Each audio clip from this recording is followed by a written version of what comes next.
안녕하세요. 올랜도 킴입니다. 오늘 또 시황 분석과 더불어서 종목 분석해보는 시간을 갖도록 하겠습니다. 자, 먼저 오늘 시장 한번 보겠습니다. 다우가 0.53% 상승했고, 나스닥이 1.51%, S&P 500이 0.51%, 그 다음 러셀이 0.86%로서 좀 많이 하락을 했다 이렇게 보시면 되겠고, 그나마 전략 후강으로서 조금 일단은 막판에 좀 많이 올라왔다 이렇게 보시면 되겠죠. 지금의 장을 주도하고 있는 것은 0.53% 상승하고 있는 다우가 장을 주도하고 있고, 장을 망가뜨리고 있는 것은 나스닥이다. 그 중에서도 소프트웨어 이런 것들이 지금 이제 장을 많이 망가뜨리고 있죠. 그 다음 S&P 500은 뭐 중립을 취하고 있고, 러셀도 좀 많이 하락했다. 그래서 반등이 일어날 때도 가장 크게 많이 V자 반등으로서 일어났던 것이 다우다. 이렇게 보시면 되겠습니다. 그래서 전반적으로 시장 자체가 상당히 안 좋은 모양이 있는데, 제 그때 요 이유는 아무래도 지금 소프트웨어다. 근데 소프트웨어가 하락되는 이유는 헤지펀드다. 이렇게 보시면 되죠. 거기에 대해서 또 깊이 있게 말씀을 드리겠습니다. 자, 오늘 맵을 하나 보시게 되면 그나마 많이 하락을 했는데, 그 중에서도 일단 테크놀리 중심으로 좀 많이 하락을 했죠. 그 외에는 일단 하락인 게 없습니다. 그러니까 이게 자금이 순환이 계속해서 되고 있다 이렇게 보시면 되겠죠. 뭐 은행주라든지 지금 헬스케어, 자, 그 다음에 또 뭐 컨슈머 디펜스 이쪽은 거의다가 상승이 되고 있습니다. 에너지라든지 이쪽은 자 그런 가운데 있고, 아무래도 다른 것보다는 이쪽에서 많이 하락이 일어났다. 특별히 주가가 많이 올라갔던 종목들 있죠. 세마이컨덕터, 반도체 중심으로 좀 많이 하락이 됐는데, 그 이유는 아무래도 다른 것보다는 AMD의 하락으로 인해서 주가 자체가 거의 다 하락을 했다. 이렇게 보시면 되겠고, 자, 구글의 실적 발표가 있을 것이고, 자, 메타 있죠. 메타도 좀 많이 하락을 했고, 테슬라도 많이 빠졌다. 그다음 애플은 그나마 좀 올라왔는데, 아무래도 제일 모든 기기가 애플로 통할 것이다. 자, 그런 것들이 좀 많이 작용하면서 올라왔죠. 그다음 주가가 많이 하락했던 아무래도 소프트웨어 중심 있죠. 이런 것들도 오라클, 팔란티어가 또 많이 하락을 했고, 자, 많이 하락했던 것들은 조금은 올라왔습니다. 그나마 일단 소프트웨어가. 근데 트리거는 역시나 소프트웨어가 트리거가 되었다 이렇게 보시면 되겠죠. 전반적으로 요것 때문에 이제 주가가 하락했고, 막판에는 좀 반등이 이제 아무래도 주가 너무 많이 하락했는데 다른 반발 매수세가 좀 들어왔던 하루였다 이렇게 보시면 되겠죠. 전반적으로 시장 자체가 좀 불안한 것이 기술주 중심으로 좀 하락이 되고 있고, 다른 종목들은 일단 상승되고 있는 그런 시장의 분위기다 이렇게 말씀드립니다. 자, 하루 동안의 퍼포먼스 한번 보시게 되면 그래도 6개 섹터는 상승 중에 있고, 한 4개 섹터가 많이 하락 중에 있는데, 거기서 커뮤니케이션 서비스, 테크놀로지 이런 것도 우리가 하고 있는 주식들이 하락되고 있으니까 주가가 많이 하락된 것 같은데, 실질적으로 하락된 건 없습니다. 그런 가운데 때문에 지금 자금의 로테이션이 좀 일어나고 있다 이렇게 보시면 되겠죠. 자, 그 중에서 많이 올라갔던 것은 리얼 이스테이트, 그 다음에 에너지가 좀 많이 올라갔고, 이런 것들은 이란에 대한 지정학적 문제, 그 다음에 컨슈머 디펜스, 헬스케어 이런 것들, 파이낸셜 이런 것들이 좀 올라갔다 해서 이런 것들 떨어지고 이런 것들이 올라가고 있기 때문에 순환매가 일어나고 있는 거지, 주가가 여기서부터 완전히 폭락한다, 자, 그런 건 아닙니다. 우리가 가지고 있는 것이 많이 하락해서 그렇지 시장 자체가 붕괴됐다, 자, 그렇게 보기는 힘들다 이렇게 말씀드립니다. 자, 구글의 실적이 나온 후에 장 마감 후에 한 2% 정도가 상승이 되고 있다 이렇게 말씀드릴 수 있는데, 조금 올라가는 모양이 있죠. 자, 거기에 대해서 한번 깊이 있게 한번 살펴보겠습니다. 자, 구글의 실적이 나왔는데 EPS 같은 거는 예측이 0.18이었는데 2.81이어서 비트를 했죠. 그 다음에 매출 역시도 23억 4천만 달러 예측했는데 1138억 2천만 달러나 엄청나게 많이 나왔습니다. 다 비트를 했다는 겁니다. 자, 특별히 구글의 서비스 매출이 금속이라든지 기타 부분에서 17%가 성장했고, 구글의 구독이라든지 플랫폼 기기 부분에서 17% 상승, 그다음 유튜브의 광고 부분에서도 9% 정도 상승하면서 한 14%가 성장이 됐다 이렇게 밝히고 있습니다. 자, 그 중에서도 설치 레버뉴 그렇게 한번 보시게 되면 그래프로 봤을 때 가장 일단 이제 역사상 최고치를 나타내고 있죠. 설치가 되고 있다. 광고가 엄청나게 많이 늘어나고 있다. 그렇게 우리가 보실 수가 있겠습니다. 자, 그 다음 유튜브하고 네트워크 분야도 한번 보겠습니다. 이것도 마찬가지로 유튜브도 엄청나게 많이 늘어나고 있죠. 자, 거기다 네트워크 역시도 사상 최고치로 많이 늘어나고 있다 이렇게 보시면 됩니다. 전반적으로 모든 것이 다 좋은 모양이 있었다 이렇게 밝히고 있습니다. 자, 또한 알파벳 CEO가 컨퍼런스 콜에서 구글, 애플 자체가 구글의 클라우드를 갖다가 선호하는 클라우드 제공업체로서 선정이 되고 있다 그렇게 말하고 있죠. 자, 그로 인해서 아무래도 애플 자체 주가가 많이 뛰었던 거 아니겠는가 그렇게 볼 수 있겠습니다. 자, 먼저 S&P 500의 지수 한번 보겠습니다. 뭐 지수는 그렇게 큰 폭에 내려온 건 없습니다. 아무래도 다우가 좀 올라왔으니까. 자, 그럼에도 불구하고 일단 지금 이제 100일선에서 어느 정도 지지받고 있다 이렇게 말씀드릴 수 있겠고, 아직까지 좀 박스권은 연출이 되고 있다 이렇게 말씀드릴 수 있겠죠. 그래서 올라가기 위해서는 아무래도 소프트웨어라든지 나스닥이 좀 반등이 일어나야만 주가가 올라가지 않겠는가, 옆으로 좀 눕는 가운데 있다 이렇게 말씀드릴 수 있겠고, 자, 다우는 일단 지금 이제 상당히 많이 좀 올라가고 있죠. 51선을 맞고 올라가는 모양이 있습니다. 자, 반면에 나스닥 같은 거는 떨어지고 있죠. 지금 100일선을 떨어지면서 200일선에서 약간 일단 반등이 나왔다 이렇게 보시면 됩니다. 자, 그런 가운데 있기 때문에 아무래도 장이 강한 것은 역시나 다우 쪽이 강하니까 다우 쪽 중심으로 일단 매매하시는 것이 바람직하지 않겠나. 저 그렇게 보여지고 있고, 자, 러셀 동일장에서는 크게 좀 하락되면서 0.9% 하락됐다. 자, 그런 가운데 있기 때문에 전반적으로 봤을 때는 다우 외에는 좀 거의다가 약세를 보이고 있다 이렇게 말씀드립니다. 자, 다음 요 차트 하나 보시면 요 밑에 있는 거 있죠. 이건 소프트웨어 주식입니다. 소프트웨어 ETF다 이렇게 보시면 되겠고, IGV입니다. 소프트웨어 ETF IGV고, 여기는 S&P 500의 지수다 이렇게 보시면 되겠죠. 그걸 갖다 YTD 기준으로 봤을 때 올해 1월 1일부터 시작했고 현재까지의 지금 수익률을 이야기하고 있습니다. 그것이 마이너스 18.3% 되고 있죠. 근데 S&P 500은 0.35% 상승돼 있다는 겁니다. 자, 그만큼 지금 소프트웨어 주가가 많이 하락되고 있다. 자, 그 말에서 요거 자체는 일단 공매도로서 많이 들어와 있다. 이렇게 보시면 되겠죠. 그만큼 차이가 많이 나는 이유는 자, 아무래도 좀 AI가 모든 걸 다 대체할 거 아니냐. 자, 그런 것들의 위치에 서면서 주가 자체가 그렇게 큰 폭으로 하락이 되고 있다. 이렇게 말씀드립니다. 자, 오늘은 사스포칼립스에서 소프트웨어 붕괴가 일어났던 날이다 이렇게 보시면 되겠고, 소프트웨어만 엄청나게 좀 하락을 했죠. 다른 것보다도. 그렇다면 어떤 일들이 일어나서 왜 이렇게 일단 하락했는지, 자, 거기에 대해서 한번 봐야 되는데, 자, 아무래도 다른 업종보다는 지금 소프트웨어만 딱 정밀해서 타격이 됐다는 겁니다. 뭐 다른 업종들은 다우 같은 건 도리어 올라갔죠. 자, 그런 모양이 있었고, 그래서 다우는 좀 올라갔고, S&P 500은 약간 일단 완만한 하락, 그 다음 나스닥은 좀 많이 하락하면서, 특별히 IGV 있죠. 이런 것들 4.2%까지 하락이 되었던 오늘 장에서, 자, 그 중에서도 일단은 사스 업계 거인들 있죠. 그 애들이 많이 갔는데, 세일즈포스가 7% 이상 하락을 했고, 서비스나우 7% 이상, 어도비 7% 이상, 그 다음에 가트너 이런 것들은 20%까지 하락을 했다. 이렇게 보시면 되겠죠. 그렇다면 왜 이런 트리거들이 일어났는지, 자, 거기에 대해서 좀 깊이 있게 한번 살펴보겠습니다.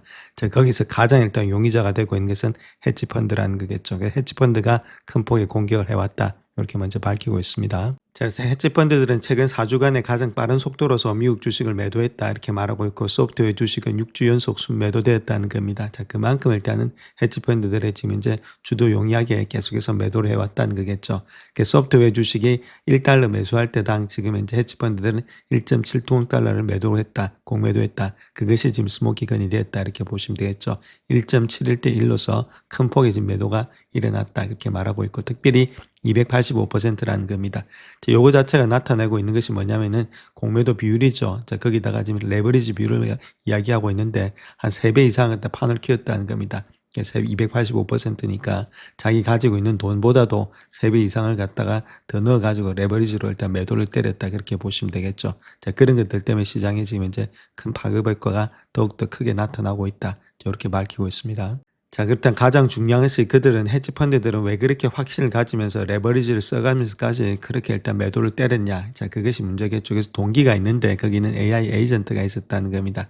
이런 동기만 없었다면 그렇게 확신을 안 가졌겠죠. 근데 이런 AI 에이전트의 동기가 있음으로 인해서 큰 폭의 지금 매도를 때렸다. 그 이야기를 하고 있습니다. 자, 거기서 게임 체인저가 나타났다는 거죠. 클로드 코워크가 나타났다는 이야기입니다. 자, 엔트로픽이 출시한 AI의 단순 조수를 넘어서서 스스로 업무를 완결하는 그런 자율 에이전트가 나타났다. 그 이야기를 하고 있죠. 원래는 옆에서 조수 역할만 해줘야 되는데 그게 아니라 자기가 스스로 모든 것들을 자기 의사결정에 하에서 내려버린다는 거죠. 중요한 메이크 디시전이 이쪽에서 이쪽으로 넘어갔다는 거죠. 사람에서 이쪽으로. 그래서 내가 지금 이제 아무 일도 안 했는데 자기가 스스로 일단 내 건강을 챙긴다 해서 거기서 일단 내 지갑에서 돈을 빼가지고 건강을 내가 결제를 해버리는 그런 순간까지 와버렸다는 거겠죠. 자, 그런 것들이 지금 이제 완전히 게임 체인저가 됐다. 결론은 요것 때문에 클로드 코월트 때문에 지금 이제 헤지 펀드들이 공매도가 들어갔다. 자, 그렇게 우리가 보시면 되겠죠. 자, 그런 것들이 있었고, 자, 그렇다면 그 흉기는 아무래도 비즈니스 모델이 되지 않았나 그렇게 보여주고 있죠. 그래서 옆에서 도와줬던 것이 이제부터는 혼자서 알아서 완전히 다 해버리니까 아무래도 이런 것들이 영업사원 이런 사람들이 또 필요가 없겠죠. 그래서 전반적으로 사스 모델의 붕괴가 일어나는 이유는 업무가 완전히 자동화된다는 겁니다. AI 전체의 10배 정도의 효율을 나타낸다는 거겠죠. 그래서 인력이 감축이 되겠고 기업은 더 적은 직원을 고용함으로 인해서 아무래도 비용을 절감하겠죠. 그래서 라이센스를 갖다가 삭감하면서 구매하는 소프트웨어의 라이센스가 급감한다는 겁니다. 그것이 사스 모델의 붕괴가 되겠죠. 그래서 매출의 붕괴, 기업의 주수입이 증발된다. 자, 그로 인해서 아무래도 주가 자체가 내려갈 수밖에 없는 그런 입장이 되지 않겠는가. 자, 그렇게 볼 수가 수가 있겠죠. 자, 그렇다면 이런 촉진제가 또 있다는 겁니다. 이렇게 주가 하락이 있을 때 퍼펙트 스톰이 왔던 혼자서만 내려갔던 것이 아니라 여러 가지 합병이 일어나서 합동해서 같이 내려갔다. 그렇게 보시면 되는데 거기에 대해서 또 살펴보겠습니다. 자, 이런 것과 더불어서 같이 왔던 것이 아무래도 이란 핵 문제라든지 중국 같은 것들 있죠. 그래서 지정학적 문제가 첫 번째 왔고 또 중간선거라는 그런 개념에 있어서 저 불확실하다는 것들, 그로 인해서 금값이 올라가고 있고 이 복합적인 것이 다 같이 조정도가 들어오면서 주가 자체가 많이 하락이 됐다. 소프트웨어 자체가. 자, 그렇게 보시면 되겠죠. 전반적으로 같이 정확한 타이밍에 같이 들어왔다 이렇게 보시면 되겠죠. 헤지펀드들을 도왔다 이렇게 보시면 됩니다. 자, 그렇대 지금 이제 그런 것도 있겠지만 가장 중요한 것은 패러다임의 전환이 되고 있다는 거겠죠. 그래서 인간관계가 지금 이제 사설이 있는데 한번 보시게 되면은 근본 원인은 AI 에이전트의 사스의 비즈니스 모델이 위협했다는 거겠죠. 그로 인해서 그런 메커니즘을 통해서 헤지펀드가 약점을 파악하고 대규모 공매도 들어왔다. 자, 그런데 그런 트리거가 됐던 것은 거시경제적 공포가 시장 전반에 매도세를 또 촉발시켰다는 거겠죠. 그래서 결과적으로 소프트웨어 산업에 대한 역사적인 재평가가 발생이 되는 그런 순간에 와 있다. 이렇게 보시면 되겠죠. 자, 그래서 이게 단순간에 지금 이제 소프트웨어만의 문제가 아니라 지금 이제 완전히 패러다임이 바뀌는 거 아니냐. 자, 거기에 대해서 지금 이제 고민을 많이 하고 있다는 겁니다. 그래서 소프트웨어가 첫 번째 도미노가 되고 있는데 AI가 다음으로 어떤 산업을 또 무너뜨릴지, 자, 거기에 대해서 우리가 한번 생각해 봐야 될 때다. 이렇게 이야기를 하고 있습니다. 자, 이런 현상이 지난해 말쯤부터 시작해서 인공지능 분야에서 성자와 패자를 구분하기 시작했다. 그렇게 말하고 있고 지금도 그런 추세는 계속해서 이어지고 있다. 그렇게 말하고 있죠. 자연스러운 순환일 뿐이다. 그렇게 말하고 있습니다.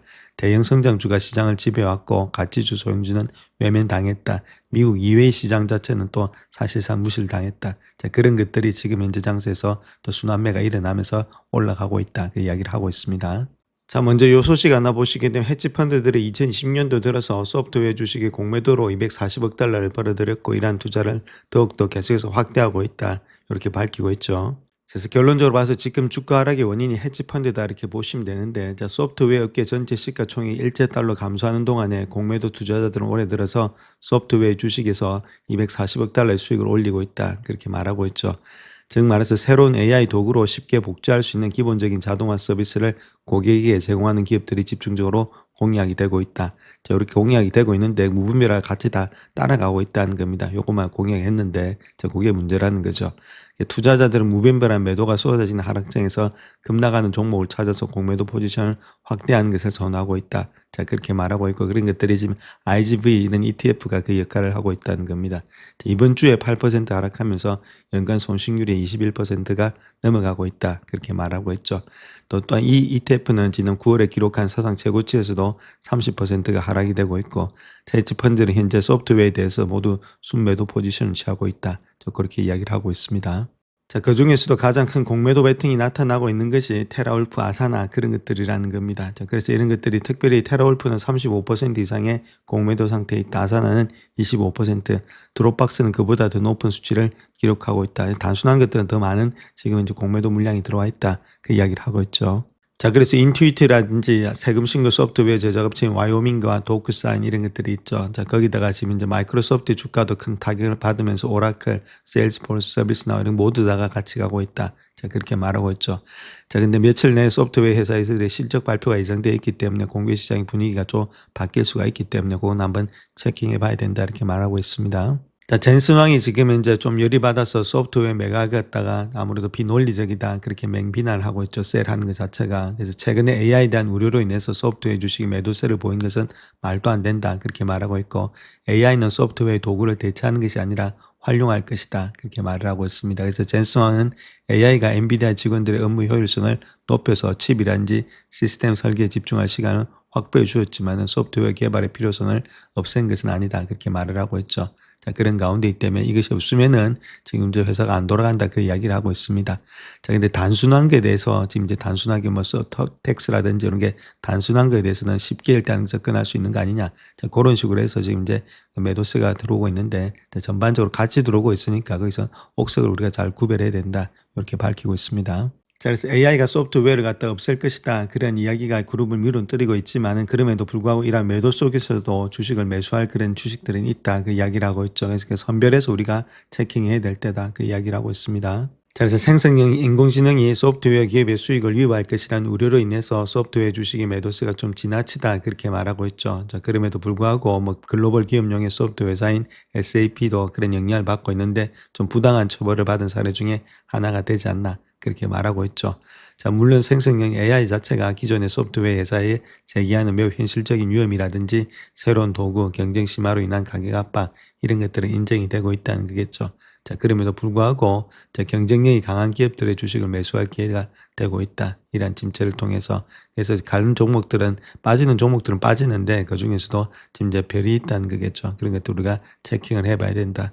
자, 그런 데 있어서 특별히 자체의 데이터셋을 활용해서 고부가 가치의 AI 에이전트를 구축하는 데 가장 유리한 위치에 있다고 있는 그런 회사들, 일반적인 대규모 언어 모델에는 없는 장점, 자, 이런 것들이 있는 회사들은 주가는 더 갈 수 있다. 그 이야기를 하고 있습니다. 자, 그로 인해서 소프트웨어 기업들은 AI 위험에 대해서 모두 동등한 입장에 서 있는 것은 아니다. 그렇게 말하고 있죠. 심층적인 도메인 전문 지식과 비즈니스 통합 이런 것들의 신규 진입 기업이 모병하기 어렵기 때문에 SAP와 같은 복잡하고 핵심적인 플랫폼 이런 것들은 자체 고객의 데이터를 활용해서 차세대 AI를 통합함으로써 취약성이 낮다. 그렇게 말하고 있습니다. 그래서 기술 생태계의 일부는 차세대 AI로 인해서 심각한 영향을 받을 것으로 예상이 되고 있지만은 강력한 경쟁 우위, AI 관련된 성장의 잠재력을 가진 SAP 이런 것들은 현재 수준에서는 매력적이다. 그 이야기를 하고 있죠. 자, 그래서 현재 2020년도, 30년도의 전망치에는 변동이 없다. 그렇게 가정할 경우에 있어서 2030년도 이해 매출의 연평균 성장률이 마이너스 3%를 반영하고 있다. 이게 말이 안 되는 소리다. 이렇게 될 가능성이 없다는 거겠죠. 자, 그로 인해서 SAP가 비즈니스 AI를 갖다 제품 전략의 핵심으로 삼고 있기 때문에 매출의 증대, 비용의 절감 이런 것들의 이점을 가지고 있다. 그렇게 말하고 있습니다. 지난 6개월 동안의 AI 세대가 지금 현재 소프트웨어를 갖다 없앨 것이라는 전망이 강하게 확산되면서 이 기간 동안에 SAP의 미국의 예탁증권은 ADR은 30% 하락, 올해 들어서만 19% 떨어지고 있다. 자, 그럼에도 불구하고 목표가는 308달러로서 현재 주가 56%의 상승 여력이 있다. 자, 그렇게 이야기를 하고 있습니다. 자, 경제지표 한번 보겠습니다. ADP의 고용보고서죠. 예측치가 46,000 예측했는데 22,000으로 상당히 적게 나왔습니다. 저번에 37,000보다도 적게 나왔다. 고용이 적게 나왔다는 말은 금리를 좀 인하지 않겠는가. 자, 그렇게 볼 수 있겠고. 자, S&P 글로벌 서비스 PMI도 역시나 52.5에서 52.7로는 좋게 나왔죠. 그 다음 ISM 비제조업 PMI 지수 역시도 53.5에서 53.8이니까 저런 것들은 뭐 나쁘게 나온 것은 없었다. 이렇게 보시면 되고 고용만 상당히 안 좋게 나왔다. 이렇게 말씀드립니다. 자, 그래서 고용에 대해서 한번 보게 되면은 전반적으로 고용이 부진했던 이번 달에도 의료 부분만 74,000개 일자리를 추가했다. 그렇게 말하고 있고 고용 둔화를 주도한 것은 제조업이었다. 이렇게 말하고 있죠. 트럼프 말대로 되지가 않고 있다는 이야기입니다. 2024년도 3월 이후에 매달 일자리가 감소되고 있고 전문이란지 비즈니스 서비스 부분과 대기업도 마찬가지다. 2025년도 일자리 창출은 둔화를 되었고 민간 부분에서는 39만 8천 개의 일자리가 추가되었다. 요건 2024년도에 77만 1,000개보다도 감소한 수치다. 그렇게 말하고 있죠. 지난 3년간의 일자리 창출은 지속적이고 급격한 둔화를 보였지만은 임금 상승률은 안정적으로 유지가 되고 있다. 그렇게 말하고 있습니다. 계속해서 고용이 그렇게 좋지는 못하다. 그 이야기를 하고 있죠. 월가에서는 워시가 연준에 과도하게 부풀려진 대차 대조표를 감소할 것으로 예상이 되고 있다. 그렇게 말하고 있죠. 바로 축소하지 않는다는 겁니다. QT를 하지 않는다. 그 이야기를 하고 있죠. 그래서 취임 몇 달 안에 자금 시장의 혼란이 새로운 시대에 최악의 헤드라인이 될 것이라는 점을 충분히 알고 있기 때문에 함부로 일단 대차 대조표를 갖다 축소하지는 않겠다. 그 이야기를 하고 있습니다. 자, 케빈 워시 같은 경우는 연준의 대차 대조표를 갖다 축소를 선호한 것으로 알려지고 있다. 그렇게 말하고 있지만 실질적으로 대차 대조표를 공격적으로 축소하게 되면은 금융 여건이 약화돼서 2019년 9월에 레포 시장의 사태와 유사한 시장의 변동성이 발생한다. 이렇게 말하고 있죠. 그렇기 때문에 함부로 지금 이제 공격적인 대차 대조표를 축소하지 못한다. 그 이야기를 하고 있고 또 주요 공화당 상원 의원이 그 인준을 막겠다고 위협하면서 잠재적인 또 정치적인 난관이 있다. 이렇게 밝히고 있습니다. 자, 만약에 케빈 워시가 연준의 대차 대조표 규모를 대폭 축소한다. 자, 그렇게 했을 땐 2019년도 9월과 같은 변동성을 초래할 수 있다. 그렇게 이야기되고 있죠. 그래서 대차 대조표를 갖다 약 3조 8천억 달러 축소하자마자 단기 자금 시장 금리가 예기치 않게 급등됐다는 겁니다. 소파 금리가. 그래서 금융시장 전반에 걸쳐서 이러한 변동성이 30조 달러 규모의 국채 시장으로서 확단되면서 주택 구매자들이 의존하는 30년 만기 주택담보대출의 금리 이런 것들의 장기 금리가 급등할 가능성이 있기 때문에 쉽게 지금 이제 공격적인 대차 대조표를 갖다가 축소하지 못한다. 그 이야기를 하고 있죠. 자, 그래서 다음 요 차트를 보시면 소파 금리가 갑자기 뛰었다는 이야기가 되겠죠. 갑자기 뛰었다는 말은 아무래도 금리가 상당히 많이 뛰었다는 겁니다. 그건 초단기 금리니까. 자, 그랬던 이유는 대차 대조표를 축소했다. 그 이야기를 하고 있죠. 이걸 축소한다는 말은 시중에 자금이 없어진다는 거겠죠. 연준으로 다 들어가니까 시중에 자금이 들어가니까 돈 구하기 힘드니까 금리가 그렇게 갑자기 뛰어버린다는 겁니다.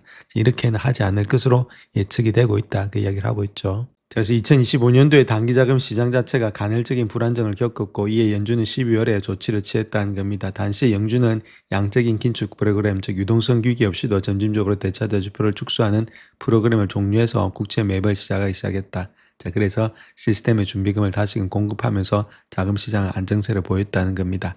자, 그런 게 있었고, 자, 가장 중요한 워시가 연준에 큰 변화를 가져오는다 않는다 하더라도 금융기관들이 단기간에 현금을 빌려서 일일 유동성을 관리하는 레포 시장의 변동성은 커질 수 있다. 그 이야기를 하고 있죠. 그래서 결론적으로 말해서 워시가 실제로 대차 대조표를 대폭 축소할 수 있을지에 대해서는 연준이라는 기관이 한 사람이 그렇게 빨리 움직이도록 내버려 두지는 않을 것이다. 그렇게 이야기를 하고 있고 대차 대조표를 극적으로 축소하기 위해서는 위원회의 전체 동의가 필요하면서 위원회는 다른 모든 기관들이 고려하고 있는 2019년도 레포 거래 파기 사태를 염두에 두고 있다. 알고 있다는 거겠죠. 그래서 누구도 시스템을 망가뜨리기 원하진 않는다는 겁니다. 결론적으로 말해서 쉽게 그렇게 대차 대표 축소하기가 쉽지가 않다. 그 이야기를 하고 있죠. 자, 다음 피어 앤 그리드 인덱스를 보게 되면 지금 이제 39로서 아무래도 지금 가장 크게 일단 두려움 속에 빠져들고 있다. 이렇게 현재로서 밝히고 있습니다. 자, AMD 주가가 큰 폭의 하락을 하고 있지만 번스타인이 AM 목표 주가를 225달러에서 235달러로 상향 조정한다. 그렇게 말하고 있고 전반적으로 투자자들은 호실적인 발표를 기대해왔고 실제로 그런 결과가 나왔다. 자, 그럼에도 이러한 실치열한 시장의 환경 속에서 중국발 호재가 없었다면 전체적인 실적은 예상치 내에서 그대로 일단 수준에 거쳤다. 그런 것들이 논란의 여지가 있어 보인다. 중국 때문에 그렇다는 거죠. 어제 말씀을 드렸고 자, 긍정적인 측면에서 본다면 서버의 추세 이런 것들이 확실히 매우 견고해 보인다. 클라이언트의 점유율 좀더 꾸준히 지금 이제 올라가고 있다. 이렇게 말하고 있고 반면에 단기적인 AI 관련 수치를 본다면 뚜렷한 변화를 보이지 않고 있고 오픈 AI 성장 속도와 방향은 여전히 좀 불확실한 거 아니냐. 자, 클라이언트 시장의 어려움은 하반기에도 계속해서 될 수 있다. 그래서 운영 비용의 증가 이런 것들이 조금은 다소 지루하게 느껴지고 있다. 그렇게 말을 하고 있죠. 자, 그래서 AMD가 현재 모습에서 본다면은 AI 관련 기업 중에서 가장 높은 35배수를 받고 있는데 당분간 좀 기다려야 될 것으로 예상이 되고 있다. 좀 너무 많다는 거죠. 주가 배수 자체가. 그래서 AMD를 완전히 부정적으로 보는 그런 것은 아니지만 다른 곳에 투자하는 것이 더 나을 것 같다. 그렇게 말하고 있죠. 그래서 실적 전망치를 갖다가 상향 조정하고 있고 자, 그로 인해서 목표 주가를 235달러에서 지금 이제 235달러에서 본다면은 주가 수익 배수가 아무래도 25배 정도로 주고 있다. 그래서 25배가 적당하지 않겠는가.